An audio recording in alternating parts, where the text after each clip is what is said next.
내가 지켜본 그 아이. 앞으론 절대 가만두지 않겠다. 이 한 문장을 남기고 누군가의 휴대폰이 꺼진 순간 모든 사람의 숨이 막혀버렸습니다. 그 메시지를 본 사람은 단 2명뿐이었습니다. 하나는 지은호, 그리고 또 하나는 박성재였습니다. 영상 시청 전에 구독과 좋아요 꼭 눌러주세요. 저에게 큰 힘이 됩니다. 지은호는 손끝이 얼어붙는 느낌을 받았다고 했습니다. 발신자는 저장되지 않은 번호였지만 메시지 속 그 아이가 누구인지 너무나도 분명했기 때문입니다. 바로 한우진이었습니다. 은호는 핸드폰을 든 채 몇 초간 움직이지 못했습니다. 화면 속 글자들이 흐려졌다가 다시 선명해졌습니다. 심장이 빠르게 뛰었습니다. 손이 떨렸습니다. 은호는 곧바로 성재에게 전화를 걸었습니다. 신호음이 1번, 2번 울렸습니다. 3번째 신호음이 끝나기도 전에 성재가 받았습니다. 전화를 받자마자 성재가 낮게 읊조렸습니다. 은호야, 이거 누가 보낸 건지 감이 온다. 근데 너 먼저 말해봐. 은호는 숨을 고르며 대답했습니다. 저도 알아요. 고성희 이사장님 쪽이죠. 두 사람은 서로 아무 말 없이 잠시 침묵했습니다. 이미 알고 있는 답이었기 때문입니다. 은호를 30년 동안 그림자처럼 지켜봐 온 사람. 그리고 우진을 위해 어떤 선도 넘을 사람. 그 여자가 다시 움직이기 시작한 것입니다. 성재가 입을 열었습니다. 은호야, 지금 어디야? 은호는 창밖을 봤습니다. 카페였습니다. 봄날의 서재, 저 지금 가게에 있어요. 성재의 목소리가 단단해졌습니다. 거기서 움직이지 마. 내가 지금 간다. 전화가 끊겼습니다. 은호는 핸드폰을 테이블 위에 내려놓았습니다. 화면은 여전히 그 메시지를 보여주고 있었습니다. 내가 지켜본 그 아이. 앞으론 절대 가만두지 않겠다. 은호는 그 문장을 다시 읽었습니다. 한 글자 한 글자. 지켜본. 그 단어가 특히 섬뜩했습니다. 고성희는 우진을 지켜봤다는 겁니까? 언제부터? 어디서? 왜? 카페 안은 조용했습니다. 손님이 몇 명 없었습니다. 구석 자리에 앉은 남자가 노트북을 두드리고 있었습니다. 창가 자리에는 여자 둘이 수다를 떨고 있었습니다. 평범한 오후였습니다. 하지만 은호에게는 모든 것이 멈춘 것 같았습니다. 시간이 천천히 흘렀습니다. 아니, 흐르지 않는 것 같았습니다. 20분 후 성재가 도착했습니다. 문을 열고 들어서는 그의 얼굴은 굳어 있었습니다. 은호를 보자 빠르게 다가왔습니다. 테이블에 앉으며 물었습니다. 메시지 다시 보여줘. 은호는 핸드폰을 건넸습니다. 성재는 화면을 봤습니다. 눈썹이 찌푸려졌습니다. 턱선에 힘이 들어갔습니다. 몇 초간 침묵이 흘렀습니다. 성재가 핸드폰을 돌려주며 말했습니다. 이거 발신 시각이 새벽 3시야. 새벽 3시에 누가 이런 메시지를 보내? 은호는 고개를 끄덕였습니다. 저도 그게 이상했어요. 그리고 번호가 저장 안 된 거. 성재가 말했습니다. 어머니, 번호가 아니야. 확인해 봤어. 은호는 놀랐습니다. 그럼 누가 보낸 거예요? 성재는 대답하지 않았습니다. 대신 자신의 핸드폰을 꺼냈습니다. 화면을 은호에게 보여줬습니다. 같은 메시지였습니다. 똑같은 문장이었습니다. 내가 지켜본 그 아이. 앞으론 절대 가만두지 않겠다. 은호의 얼굴이 창백해졌습니다. 성재 씨한테도 왔어요? 성재가 고개를 끄덕였습니다. 나한테도 새벽 3시에 왔어. 똑같은 시각에. 두 사람은 서로를 봤습니다. 같은 생각을 하고 있었습니다. 이건 경고였습니다. 아니, 선전포고였습니다. 고성희가 움직이기 시작했다는 신호였습니다. 은호는 떨리는 목소리로 물었습니다. 우진 오빠 어디 있어요? 연락돼요? 성재가 고개를 저었습니다. 어제부터 연락이 안 돼. 전화도 안 받고 문자도 안 읽었어. 은호의 심장이 철렁 내려앉았습니다. 우진이 연락이 안 된다. 그것도 이 메시지가 온 시점과 겹친다. 이건 우연이 아니었습니다. 은호는 가방을 집어 들었습니다. 우진 오빠 집으로 가봐야 해요. 지금 당장. 성재도 일어났습니다. 나도 같이 갈게. 두 사람은 카페를 나섰습니다. 우진의 집은 마포구에 있었습니다. 작은 원룸이었습니다. 두 사람은 택시를 타고 30분을 달렸습니다. 차 안은 조용했습니다. 은호는 창밖만 봤습니다. 거리의 사람들이 지나갔습니다. 자동차가 신호를 기다렸습니다. 평범한 서울의 오후였습니다. 하지만 은호의 머릿속은 평범하지 않았습니다. 우진의 집 앞에 도착했습니다. 현관문은 잠겨 있었습니다. 초인종을 눌렀습니다. 반응이 없었습니다. 다시 눌렀습니다. 여전히 반응이 없었습니다. 성재가 문을 두드렸습니다. 우진아, 나야. 성재야. 열어봐. 하지만 안에서는 아무 소리도 들리지 않았습니다. 은호는 불안해졌습니다. 우진 오빠, 정말 어디 간 거예요? 성재가 관리실에 전화를 했습니다. 비밀번호를 물었습니다. 하지만 관리실에서는 입주자 동의 없이는 알려줄 수 없다고 했습니다. 성재는 전화를 끊고 한숨을 쉬었습니다. 어떡하지? 은호가 말했습니다. 경찰에 신고해야 하는 거 아니에요? 성재가 고개를 저었습니다. 아직 48시간이 안 지났어. 실종 신고 안 받아줘. 두 사람은 복도에 서 있었습니다. 어떻게 해야 할지 몰랐습니다. 그때 옆집 문이 열렸습니다. 중년 여자가 나왔습니다. 뭘 찾으세요? 은호가 대답했습니다. 저희 친구가 여기 사는데 연락이 안 돼서요. 혹시 오늘 보셨나요? 여자가 고개를 저었습니다. 아니요, 며칠째 못 봤어요.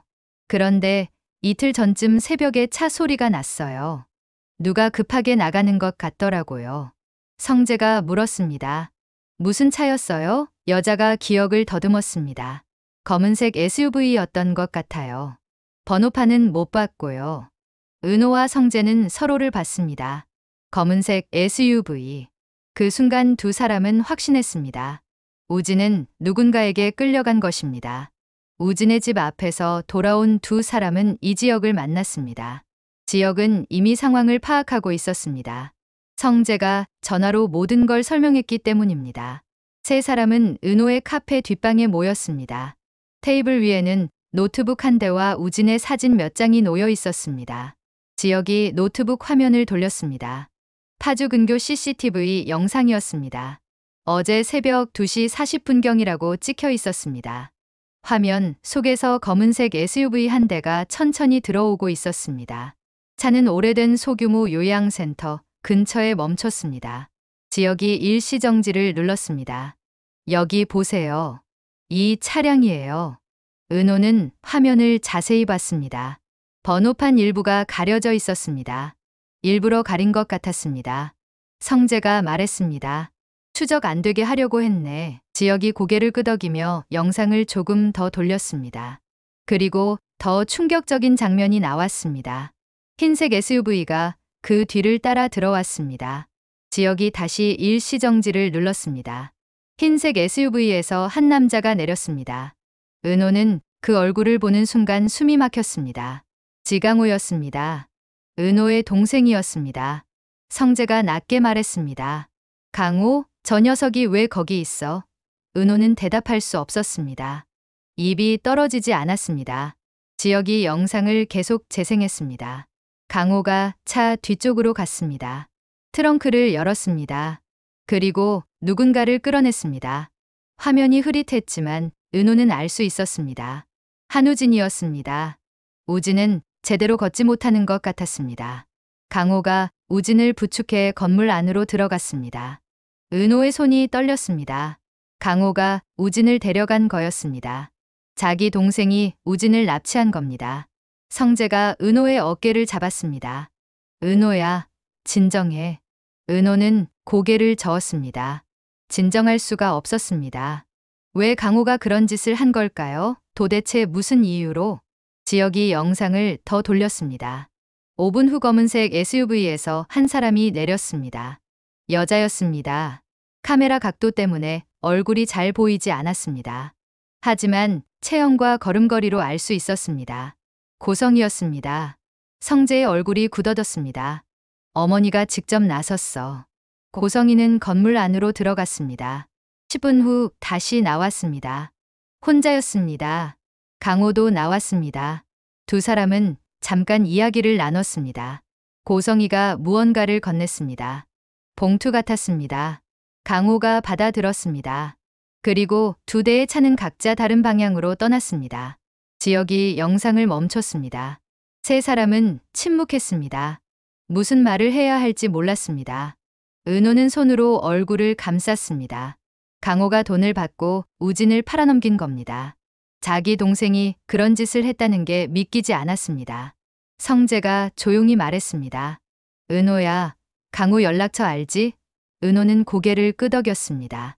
알아요. 성재가 말했습니다. 당장 불러. 지금 당장.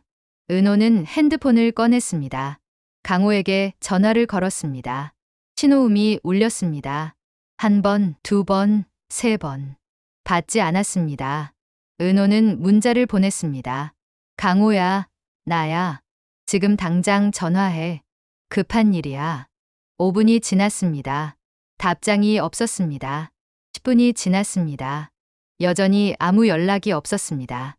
은호는 다시 전화를 걸었습니다. 이번에는 전화가 꺼져 있었습니다. 강호가 일부러 끈 것입니다. 은호는 핸드폰을 테이블에 내려놓았습니다. 피하고 있어요. 지역이 말했습니다. 강호 집 주소 알아요? 은호는 고개를 끄덕였습니다. 알아요. 신림동에 살아요. 지역이 일어섰습니다. 그럼 직접 가봅시다. 세 사람은 카페를 나섰습니다. 저녁 7시였습니다. 하늘이 어두워지고 있었습니다. 신림동까지는 40분이 걸렸습니다. 강호의 집은 낡은 빌라 3층이었습니다. 좁은 계단을 올라갔습니다. 복도는 어두웠습니다. 형광등이 까맣습니다. 강호의 집 앞에 섰습니다. 은호가 초인종을 눌렀습니다. 안에서 인기척이 들렸습니다. 누군가 있었습니다. 문이 열렸습니다. 강호였습니다. 은호를 보는 순간 얼굴이 굳어졌습니다. 누나, 은호는 아무 말 없이 안으로 들어갔습니다. 성재와 지역도 따라 들어갔습니다. 강호는 당황한 표情이었습니다. 왜 이래? 무슨 일이야? 은호가 강호를 똑바로 봤습니다.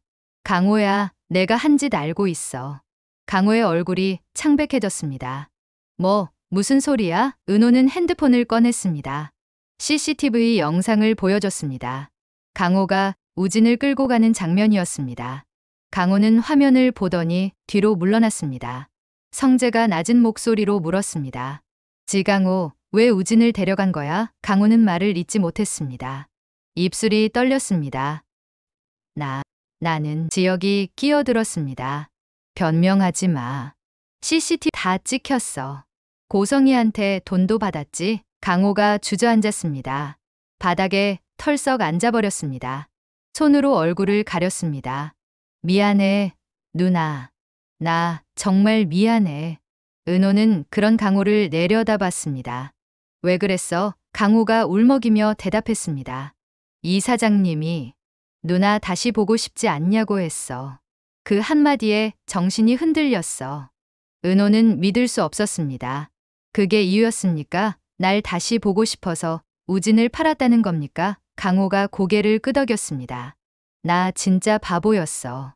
이 사장님이 날 이용한 거였어. 우진 형 데려다 주고 나니까 날 버렸어. 연락도 안 받아.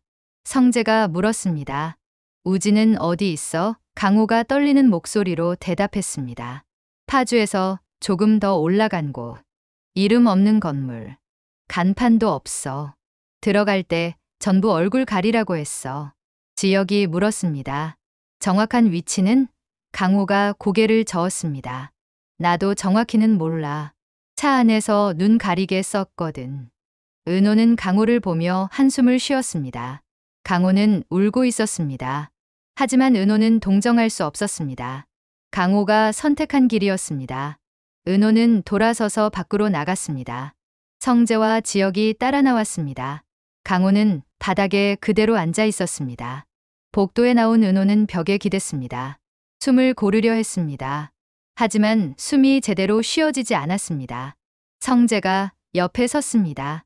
은호야, 괜찮아? 은호는 고개를 저었습니다. 괜찮지 않아요. 하나도 괜찮지 않아요. 지역이 말했습니다. 일단 파주 쪽을 다시 조사해 봅시다. 건물을 찾아야 해요. 성재가 고개를 끄덕였습니다. 내가 사람 동원할게.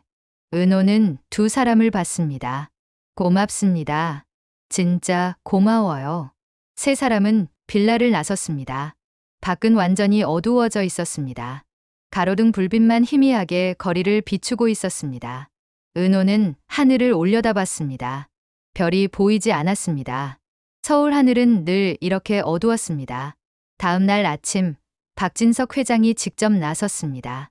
성재에게서 모든 상황을 보고받은 그는 즉시 사람들을 움직였습니다.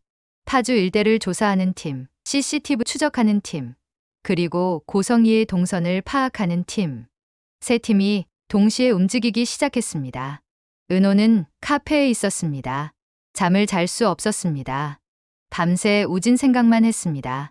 우진은 지금 어디 있을까요? 무사할까요? 고성희는 우진에게 무슨 짓을 하려는 걸까요? 질문만 가득했습니다.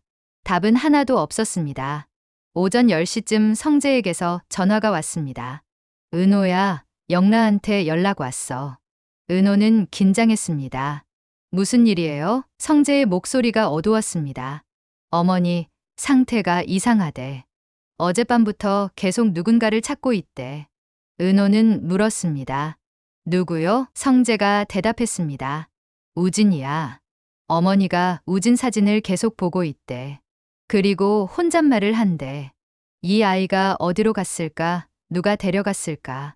은호는 이해할 수 없었습니다. 우진을 데려간 사람이 고성희 본인 아닌가요? 왜 찾는 척을 하는 거죠? 성재도 혼란스러웠습니다. 나도 모르겠어. 영라 말로는 진짜 모르는 것처럼 보였대. 연기가 아니라 정말로 찾고 있는 것 같았대. 은호는 불안해졌습니다. 뭔가 틀어지고 있었습니다. 계획에 없던 일이 벌어지고 있는 것 같았습니다. 오후 2시 지역에게서 연락이 왔습니다. 은호 씨 건물 찾았어요. 은호는 벌떡 일어났습니다. 어디예요? 지역이 주소를 보냈습니다. 파주시 외곽 폐공장 근처였습니다. 지역이 말했습니다. 지금 그쪽으로 가고 있어요. 성재 씨도 오고 있고요. 은호 씨도 오실 거예요? 은호는 망설이지 않았습니다. 갈게요. 지금 바로 갈게요. 은호는 가게 문을 닫았습니다. 택시를 잡아탔습니다. 기사에게 주소를 말했습니다. 파주까지 1시간 반이 걸렸습니다. 은호는 창밖만 봤습니다. 도시가 점점 멀어졌습니다. 건물이 줄어들었습니다. 들판이 나타났습니다. 목적지에 도착했을 때는 오후 4시였습니다. 허름한 건물이 보였습니다. 2층짜리 낡은 건물이었습니다. 페인트가 벗겨져 있었습니다. 창문은 깨져 있었습니다. 간판은 없었습니다. 주변은 조용했습니다. 사람이 없었습니다. 지역과 성재가 먼저 와 있었습니다. 두 사람은 건물을 살피고 있었습니다. 은호를 보자 다가왔습니다. 성재가 말했습니다. 은호야, 여기 사람 없는 것 같아. 지역이 고개를 끄덕였습니다. 안 들어가 봤는데 인기척이 전혀 없어요. 세 사람은 건물로 다가갔습니다. 현관문은 잠겨 있지 않았습니다. 밀자 삐걱거리는 소리를 내며 열렸습니다. 안은 어두웠습니다. 먼지 냄새가 났습니다. 지역이 손전등을 켰습니다. 불빛이 좁은 복도를 비췄습니다. 1층을 둘러봤습니다. 텅 비어 있었습니다. 책상 몇 개와 의자들만 어지럽게 놓여 있었습니다. 오래된 서류들이 바닥에 흩어져 있었습니다. 하지만 사람은 없었습니다. 성재가 말했습니다. 2층으로 올라가 보자. 계단을 올라갔습니다. 삐걱거리는 소리가 났습니다. 2층도 비슷했습니다. 몇 개의 방이 있었습니다. 문을 하나씩 열어봤습니다. 모두 비어 있었습니다. 마지막 방까지 확인했습니다. 역시 아무도 없었습니다. 은호는 실망했습니다.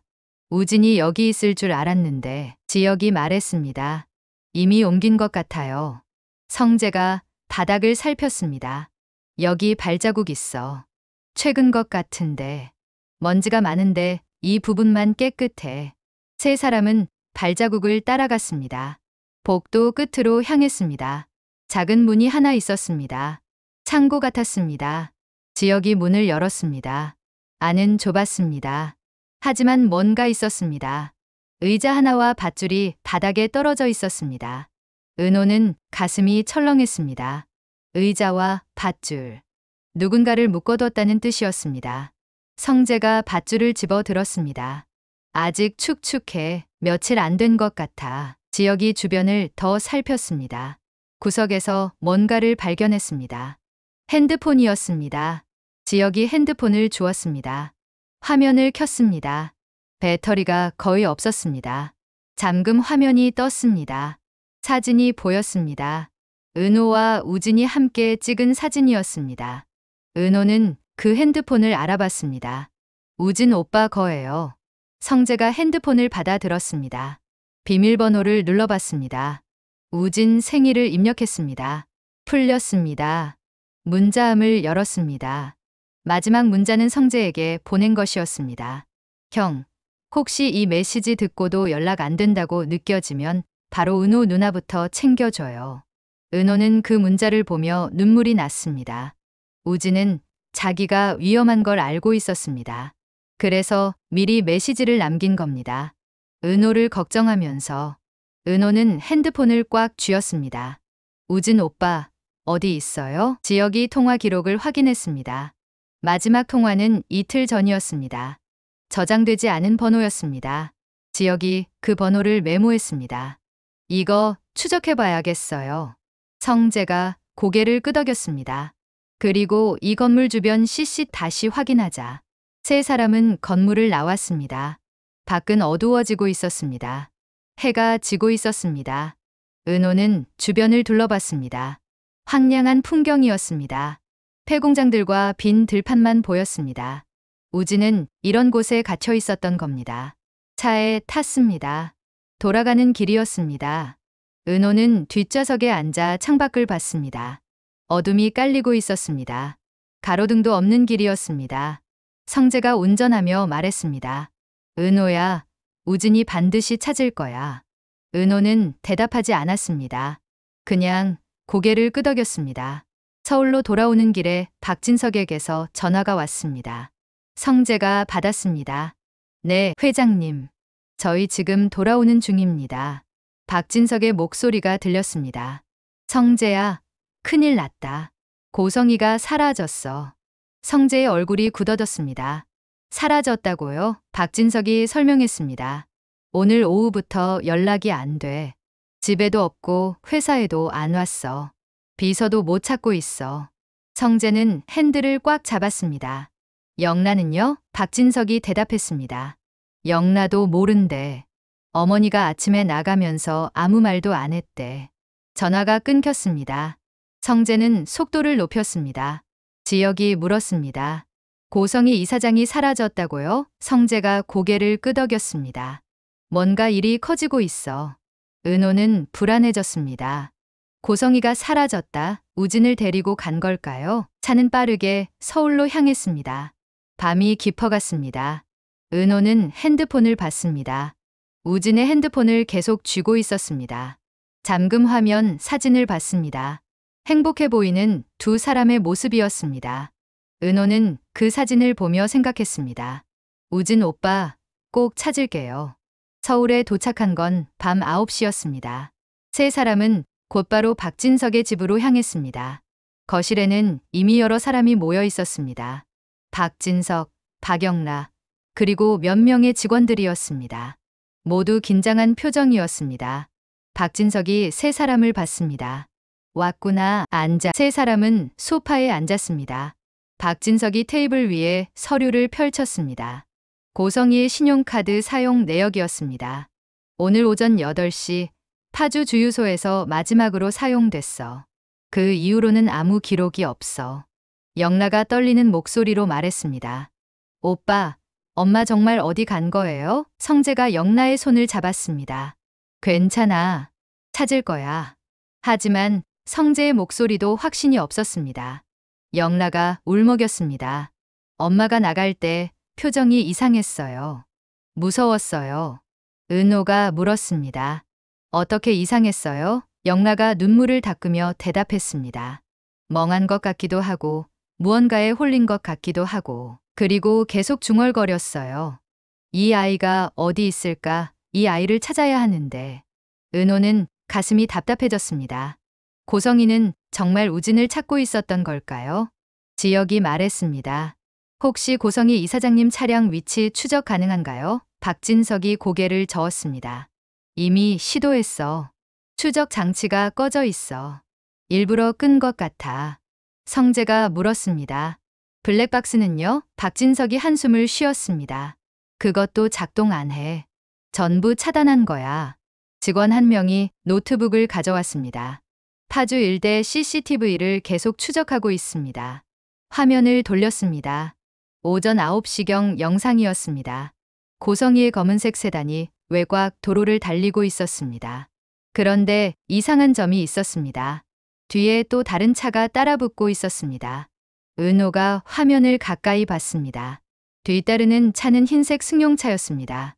번호판이 선명하게 보였습니다. 지역이 번호를 메모했습니다.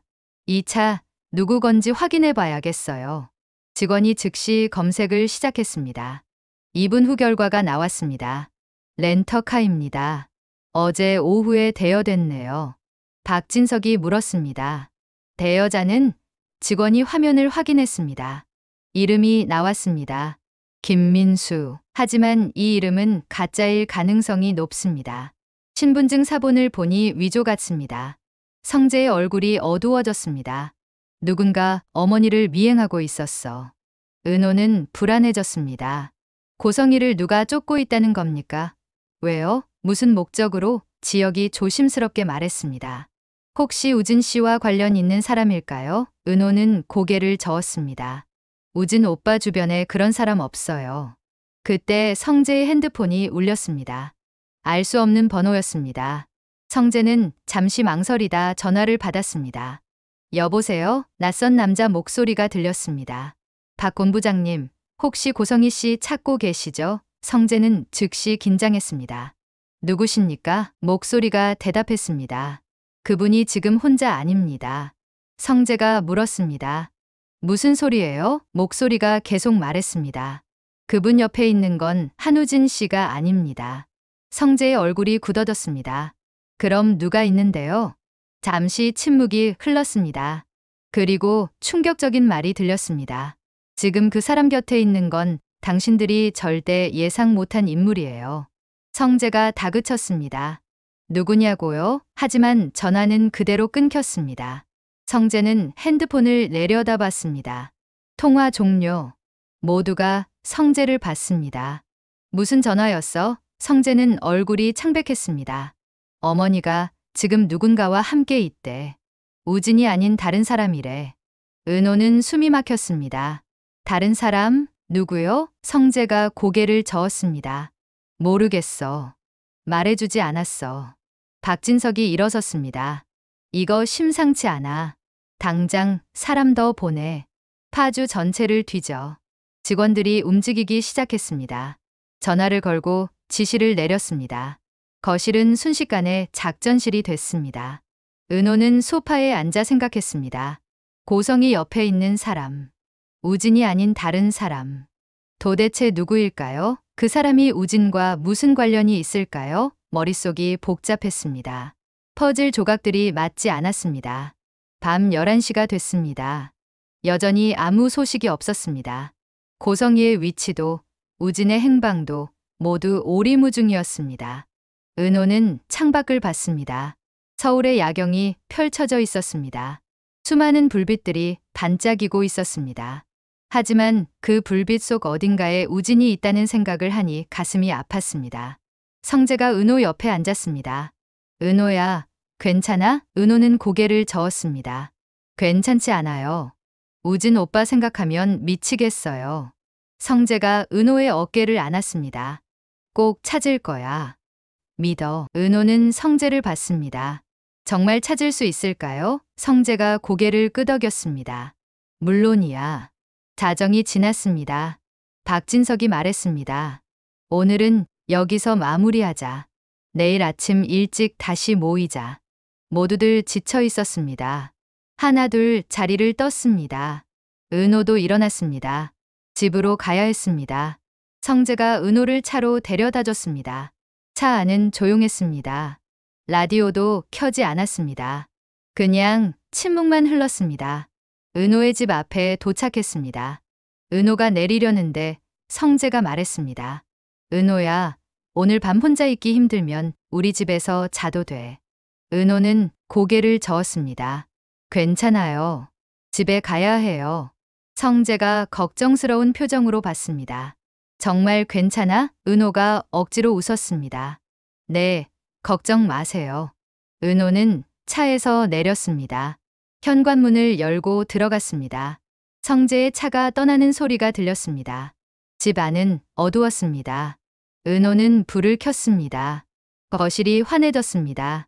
하지만 텅 빈 느낌이었습니다. 은호는 소파에 앉았습니다. 핸드폰을 봤습니다. 우진의 핸드폰을 가방에서 꺼냈습니다. 다시 잠금 화면을 봤습니다.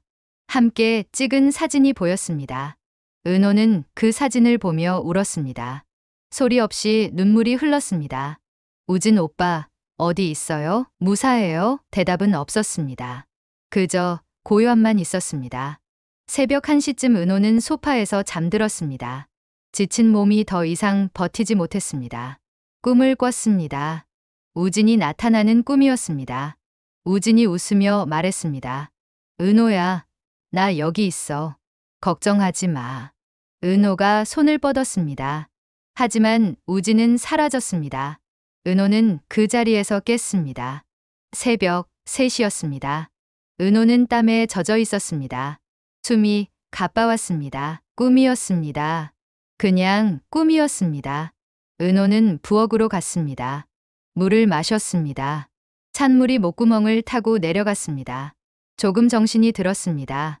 핸드폰을 확인했습니다. 메시지가 하나 와 있었습니다.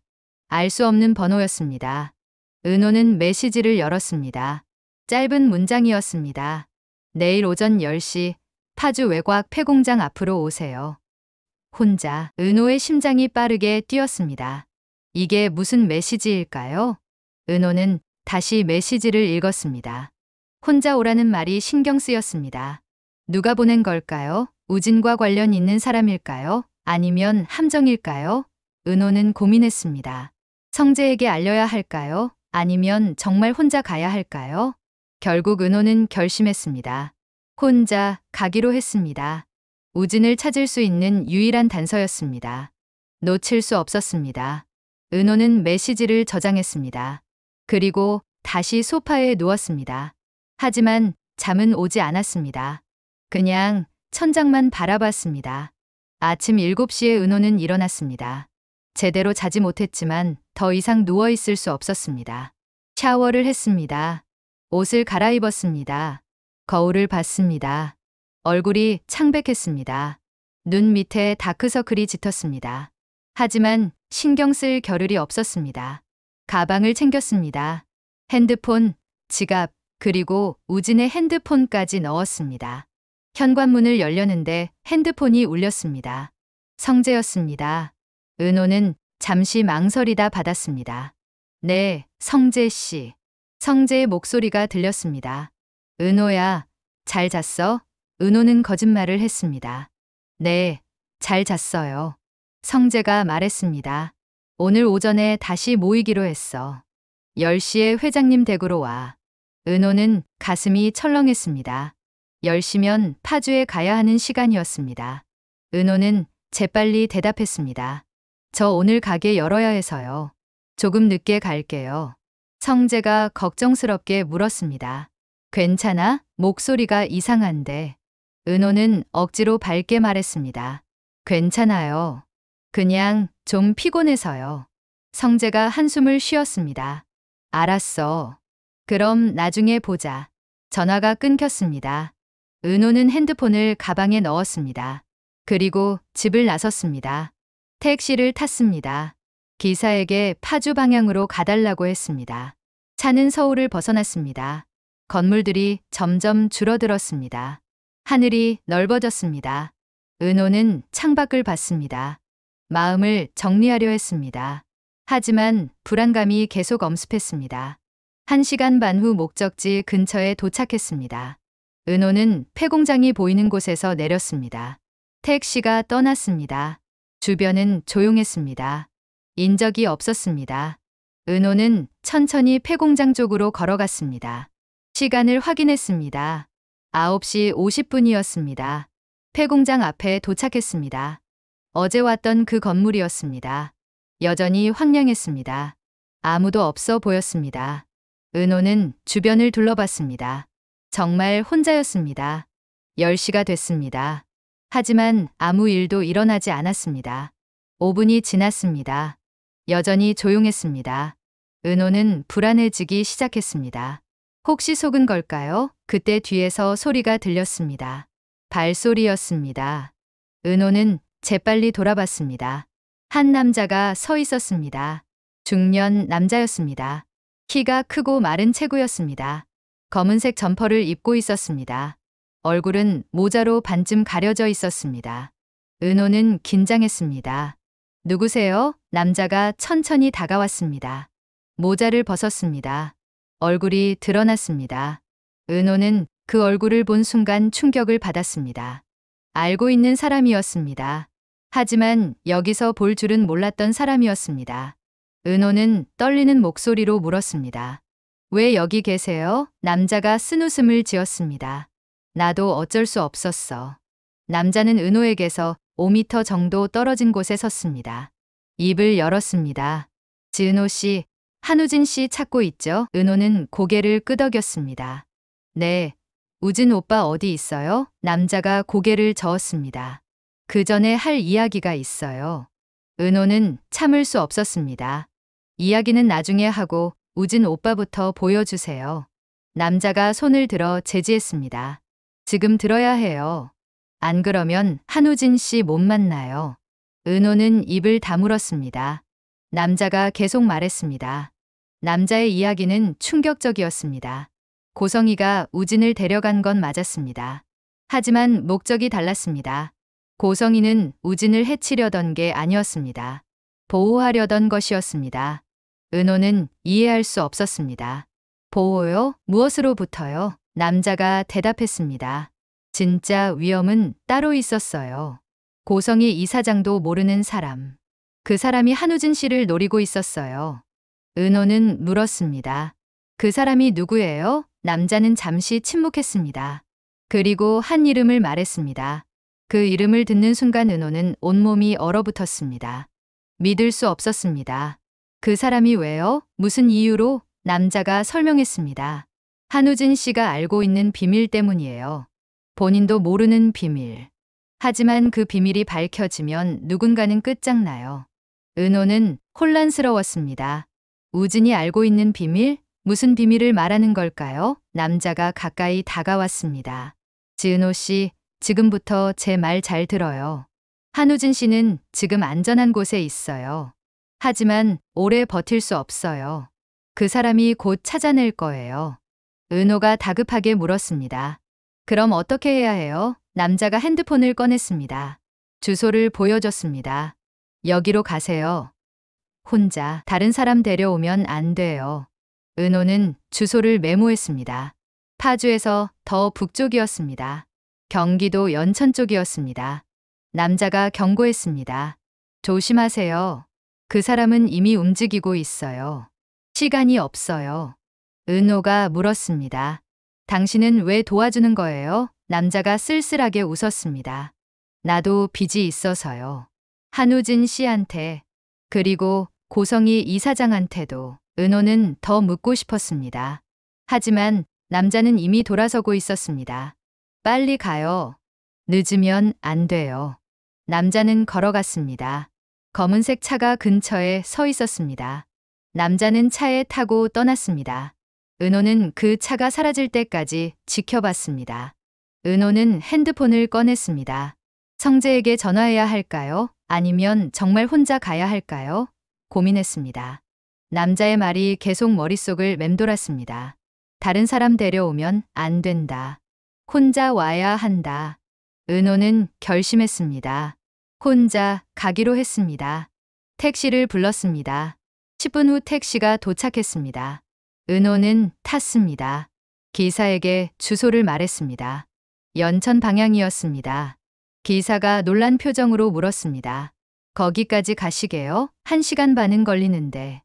은호는 고개를 끄덕였습니다. 괜찮아요. 차는 북쪽으로 향했습니다.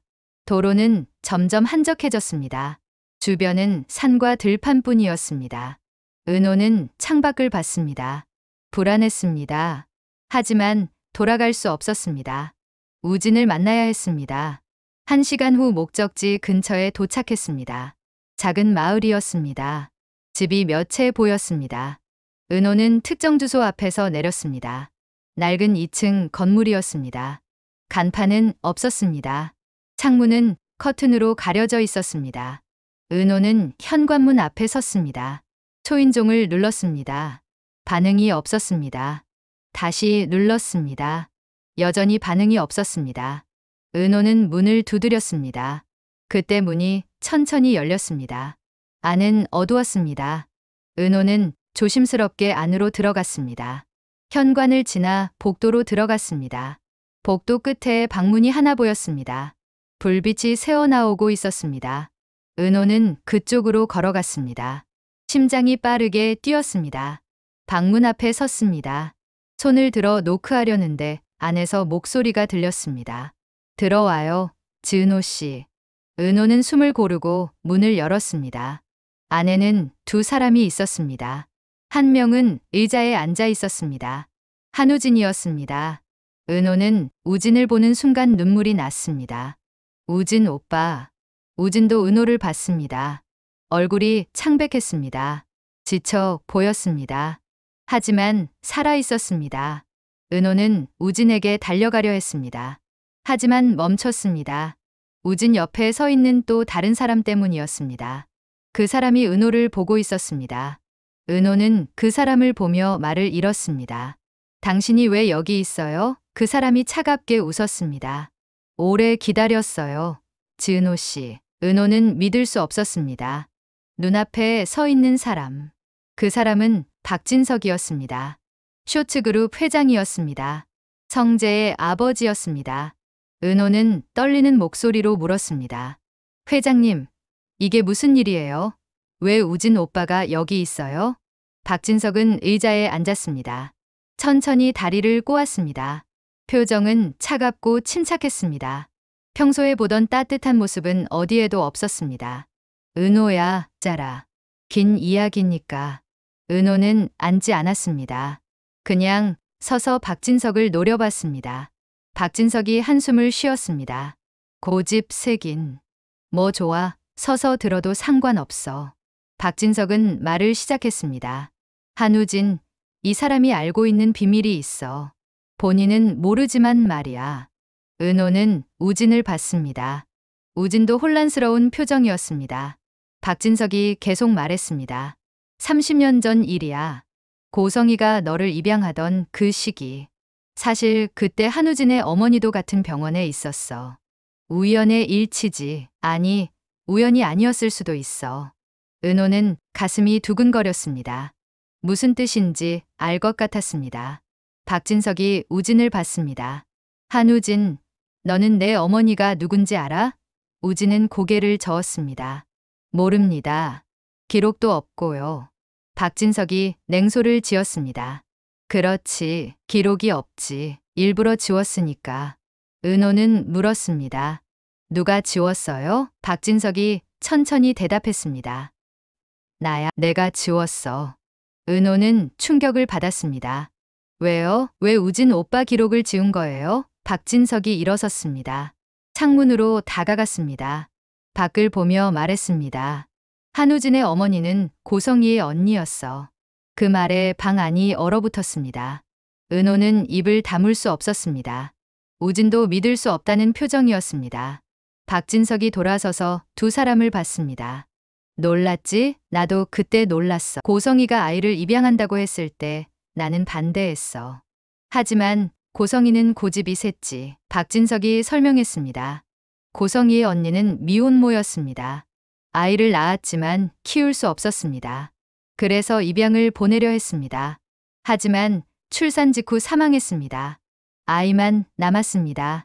그게 한우진이었습니다. 고성이는 조카를 버릴 수 없었습니다. 하지만 직접 키울 수도 없었습니다. 은호가 물었습니다.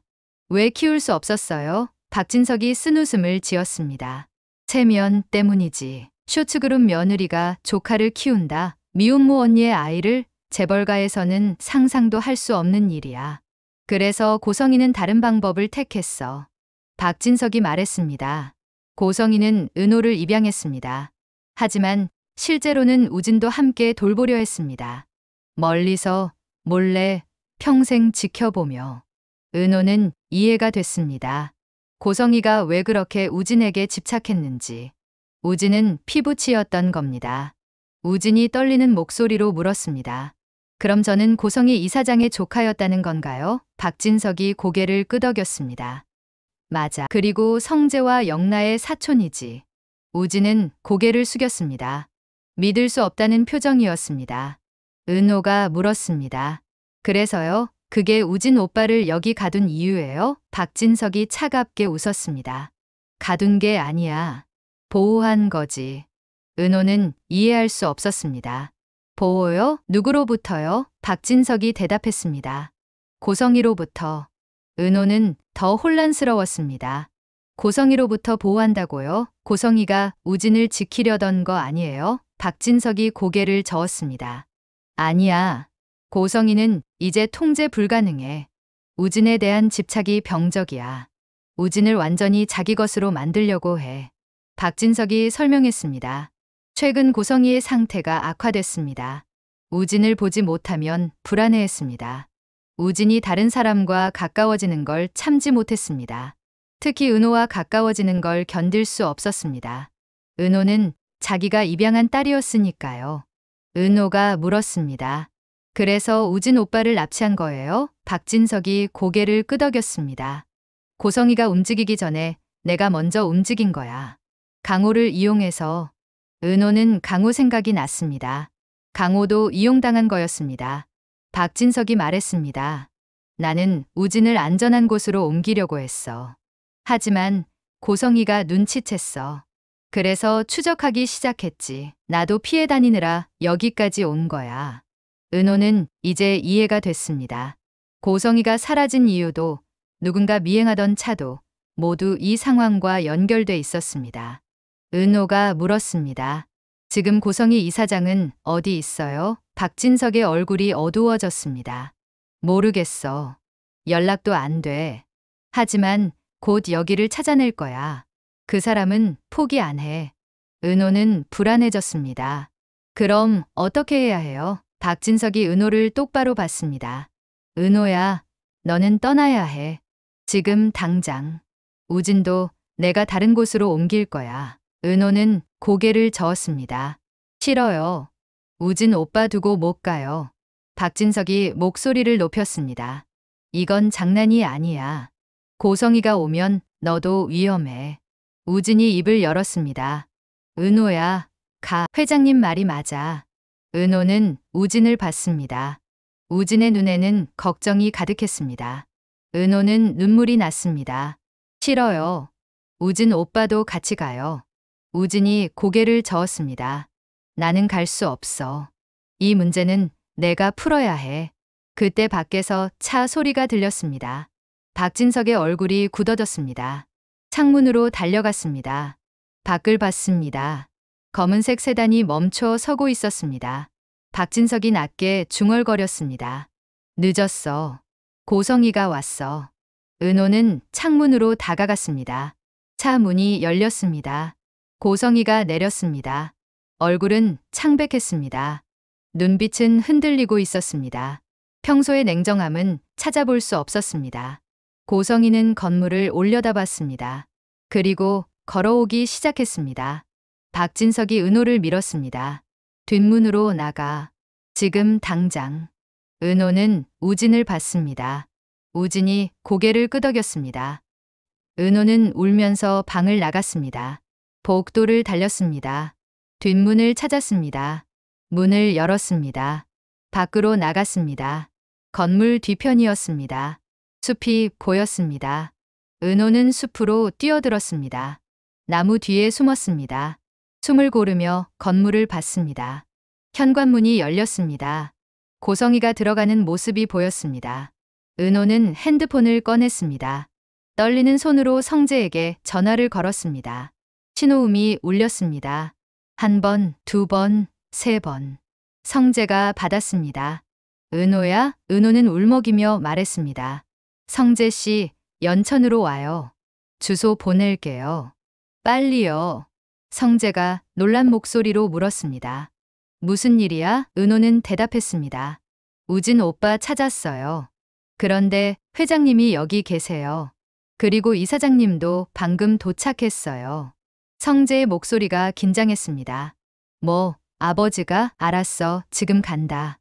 움직이지 마. 전화가 끊겼습니다. 은호는 주소를 문자로 보냈습니다. 그리고 다시 건물을 봤습니다. 안에서 무슨 일이 벌어지고 있을까요? 우진은 무사할까요? 박진석과 고성희는 무슨 이야기를 나누고 있을까요? 30분이 지났습니다. 은호는 나무 뒤에 계속 숨어 있었습니다. 추웠습니다. 하지만 움직일 수 없었습니다. 그때 건물 안에서 소리가 들렸습니다. 고성희의 목소리였습니다. 우진아, 엄마가 왔어. 은호는 가슴이 철렁했습니다. 엄마라고 불렀습니다. 더 큰 소리가 들렸습니다. 박진석의 목소리였습니다. 성희, 정신 차려. 그리고 무언가 부딪히는 소리가 났습니다. 은호는 불안해졌습니다. 안으로 들어가야 할까요? 아니면 계속 여기 있어야 할까요? 그때 멀리서 사이렌 소리가 들렸습니다. 경찰차였습니다. 점점 가까워지고 있었습니다. 은호는 놀랐습니다. 누가 신고한 걸까요? 경찰차 2대가 도착했습니다. 경찰들이 내렸습니다. 건물로 들어갔습니다. 5분 후 건물 문이 열렸습니다. 박진석이 나왔습니다. 경찰과 함께였습니다. 그 뒤로 고성희가 나왔습니다. 경찰이 고성희를 부축하고 있었습니다. 고성희는 넋이 나간 것처럼 보였습니다. 마지막으로 우진이 나왔습니다. 우진은 무사해 보였습니다. 은호는 나무 뒤에서 나왔습니다. 우진을 향해 뛰었습니다. 우진 오빠. 우진이 은호를 봤습니다. 은호를 안았습니다. 은호는 우진의 품 울었습니다. 우진도 눈물을 흘렸습니다. 두 사람은 한참을 그렇게 서 있었습니다. 성재가 도착한 건 그로부터 10분 후였습니다. 지역도 함께 왔습니다. 성재는 차에서 내리자마자 달려왔습니다. 은호를 봤습니다. 우진을 봤습니다. 그리고 아버지를 봤습니다.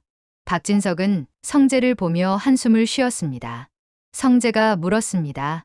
아버지, 이게 다 무슨 일이에요? 박진석은 대답하지 않았습니다. 그냥 고개를 저었습니다. 성재는 어머니에게 갔습니다. 고성희는 경찰차에 앉아 있었습니다. 멍한 표정이었습니다. 성재가 어머니의 손을 잡았습니다. 엄마, 고성희가 성재를 봤습니다. 눈물이 흘렀습니다. 성재야, 미안해. 엄마가 미안해.